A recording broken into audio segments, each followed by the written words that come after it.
अस्सलाम वालेकुम रहमतुल्लाहि व बरकातुहू। एक दूसरी बात याद दिलाना चाहता हूँ। 2018 में तुम नई भट्ट साहब को लेके आ गए थे कि आपने मशवरे में नहीं आना। ये तबलीग पता नहीं आप लोगों ने कहाँ से सीखी।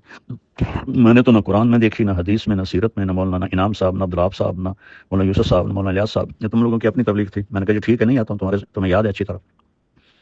अगले इज्तिमा में फिर 10 आदमी लेकर तुम आ गए, डॉक्टर नदीम साहब और डॉक्टर सलीम साहब और डॉक्टर रूहुल्ला साहब और मौली इफ्तिखार साहब और मौली ज़ौल हक साहब और मौली खुर्शीद साहब और चौधरी रफ़ीक साहब और नईम शाह साहब और हशमत साहब, एक और भी था, मैंने 10 गिने थे मेरे ड्राइंग रूम में। तुम सब ने कहा कि आपने मशवरे में नहीं आना।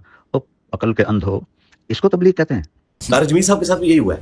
तारक जमीर साहब ने कोई अपने सिस्टम से बगावत नहीं की थी। स्टार्ट हुआ उनका जब उन्होंने वो सही हदीस बयान की, मन कुन्तु मौलाहु फहादा अलीयुन मौला।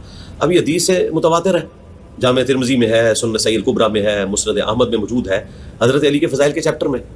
ये कोई शिया की किताबें नहीं थी, लेकिन चूंकि उन्होंने बयान किया और फिर उसमें उन्होंने समझाने के लिए बड़ी प्यारी बात की, मैं उसे एंडोर्स करता हूँ।